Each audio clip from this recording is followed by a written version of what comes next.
Okay, guys, so this is a very exciting video for me to make because it's all about how I went from a absolute shopaholic to being able to slowly stop myself from overspending, and how where I am now that I feel in control of the things that I'm buying. I feel like I am able to better assess whether it's something I really want. And I'm also going to tell you about a recent time that I have stopped myself from making a big purchase. So let's talk about all the steps that it's going to take you in order to get to a point where you either can stop yourself from buying so much or you just stop wanting to buy things altogether. So let's start at the very beginning. I very much was a shopaholic. I was the kind of person that I would go in stores with my friends and family, and every time I walked out, I would have something. If I didn't have something, you can bet that I would feel sad or depressed or generally just disappointed that I didn't walk out with something. And that mind shift has completely changed. I cannot tell you, if you've never been a shopaholic before, if you've never felt like you were spending uncontrollably, how great it feels to be in control. How great it feels to be able to say, no, I'm not buying something, and not feel this sinking feeling when you leave. So it's all a process. It didn't happen overnight, but let's start with a few things that I did start doing. So the first thing that I really started thinking about was, how much am I making an hour? And man, was that a big wake up call from being a teacher, that there's only so much money I was making an hour, and how much money then am I going out and spending like it's water and it's just slipping right outside the door.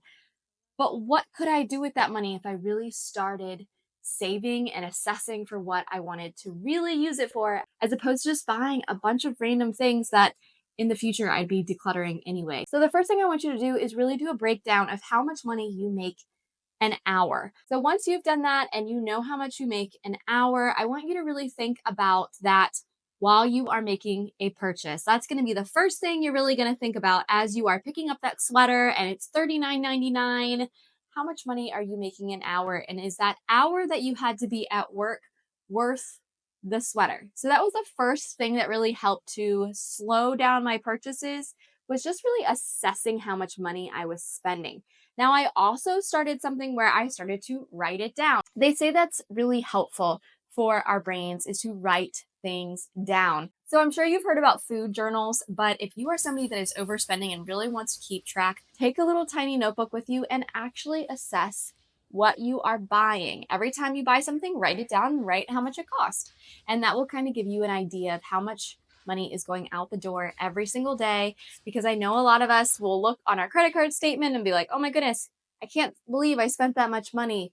But really, when you're writing it down in the moment, I think it has a bit more of a shock factor that you are spending that much money. So I really like to do this now with bigger purchases. So I'll give you an example. Recently, I really wanted to get an above ground pool. We live in Virginia and it's getting hot here. And I just thought about all these great things that we could be doing if we had this big pool that my daughter could learn how to swim a little bit better and I could have fun in it. So, of course, when you start to think about something you want, especially those big things, you start having all these ideas of how much better your life is going to be and whatnot. But as I was thinking about that, I started to assess how much everything costs. So we went to like Sam's Club and Costco and Walmart and Target, and we were just looking everywhere at the kind of pool we wanted and how much money it was going to cost.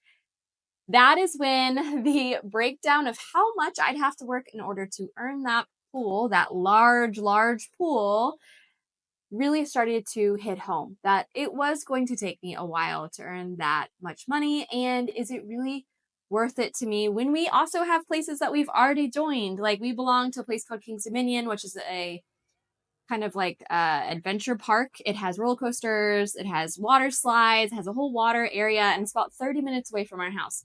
So we join that with a bunch of our friends every year. And so my husband and I started talking about it finally, and we were just like, but we already belong to this other thing that we've already paid for. Do we really need a pool in the backyard just for the convenience factor when we already belong and have paid for something else? So that started to really backtrack us. We started to talk ourselves back out of it. Instead of just making that very quick purchase, we really started to assess, is this worth our money? So once my husband and I started talking about how much the pool would cost and how much we'd have to work in order to buy the pool and everything that goes along with the pool, like a ladder and the cleaning filter and all that kind of stuff. That kind of domino effect into what I would say are the next questions that I ask myself.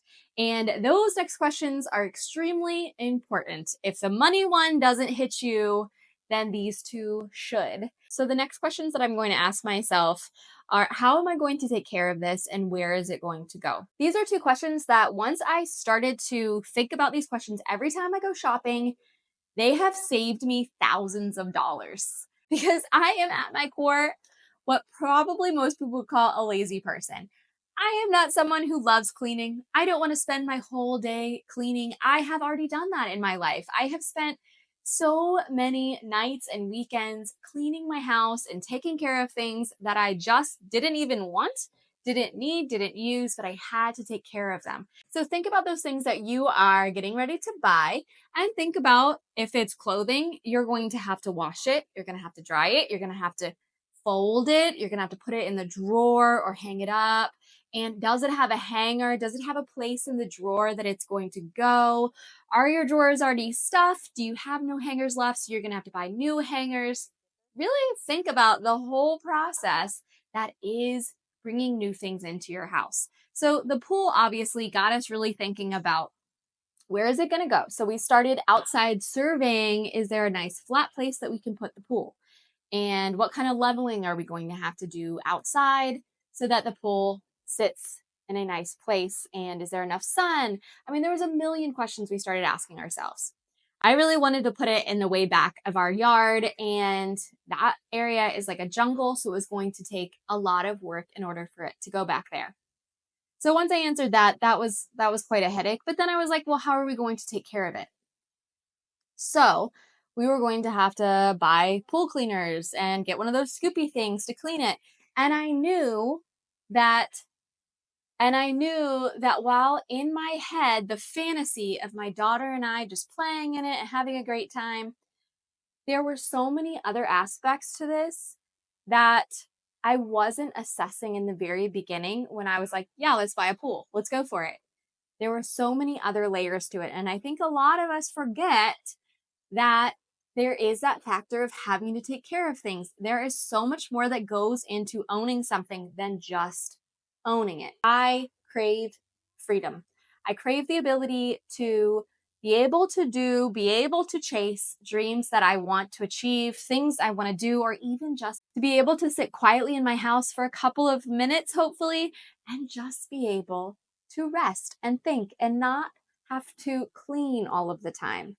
I was so sick of living in a home that I felt like was never done. Always had something else I had to be doing. And while there still probably is always something I could be doing, now that I live in a minimalist house, there is so much less for me to do. And there's so much less in my face all of the time that I can sit quietly and just process, that I am not so overwhelmed that I can't shut off for a while when I need to. It had me thinking, so there's a monk that I follow on YouTube. If I can find some of his videos, I will link them below because I absolutely love him. He's amazing to listen to. But I just would think back in the day when I first started listening to his YouTube videos years ago, I was like, there's no way he would have reached the kind of enlightenment he's reached now if he lived in my house, because there was just no time to sit quietly. There was no space to sit quietly and process things. And so how much more peace I've been able to bring into my own home just by getting rid of some things and not bringing in so much extra. I think one of the big problems that we have, especially here in America, I've noticed, is that we crave that dopamine hit that you get when you go shopping. So every time that we go out and we buy something, you get an immediate like dopamine hit, that excitement, that happy level goes up and our brains get excited, they spike. It's awesome. But what happens is that we get addicted to that dopamine hit and we feel like every time we're sad or we're happy, we deserve to go get that little bit of excitement.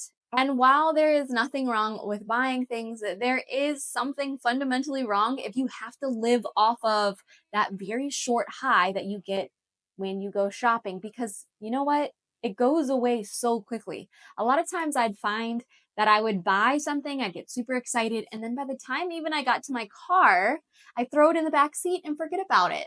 I wouldn't even bring it into the house. Often I'd bring in clothes and they would have the tags on them for weeks and I wouldn't be wearing them. And then I'd end up getting rid of stuff that I never actually took the tags off of. And that hopefully is a big red flag for you. If you have a lot of things in your house that still have tags on them, that still have the price on them, that maybe you are buying things too quickly and you're living off of that excitement that you feel when you buy things, and you're not really assessing why you're getting things. So if you're new here, my name is Becky Truda and I'm a minimalist living a more simple lifestyle. I like to talk about minimalism and decluttering and organizing our homes so that we can live bigger and better dreams for ourselves. So if you think that's a great idea and you enjoy this video, then make sure you subscribe to this little community. And also, if you are on a minimalist journey with us, throw a heart emoji down below to let us know that we're all in this together. So if you're still having a really hard time with not overspending and you are putting all of these ideas into place as you go shopping, then there are a few other things that you can do. So something else that I've tried is to just not keep any of my password or shipping in any website that I go on. So if I'm going on to Amazon, I have to log in completely and I have to add my shipping address.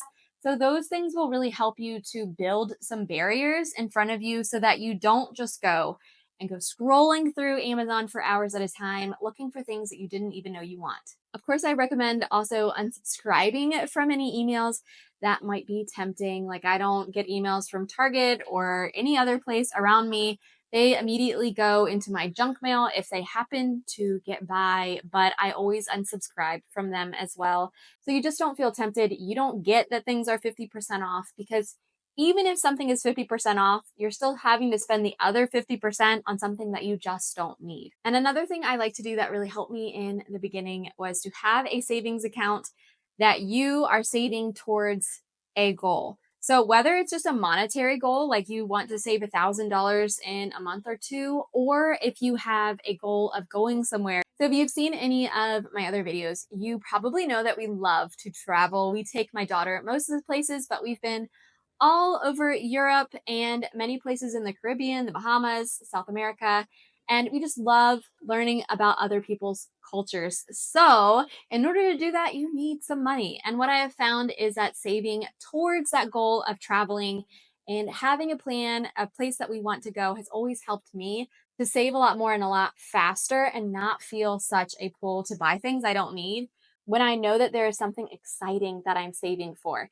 But even if you don't like traveling, if there is a goal you could start setting for yourself and creating saving goals for yourself, like I always have a goal every month of how much money I'd like to save, and I put that in once I get paid, then that money just starts accumulating. And sometimes it's really awesome to when you have something that you are thinking about buying, and instead of buying it, you take that money, whether it was $40 or $1,000, and you put that into savings, and you see your savings go up. You can also put it in a high yield interest fund, which I definitely recommend, as opposed to just a savings account.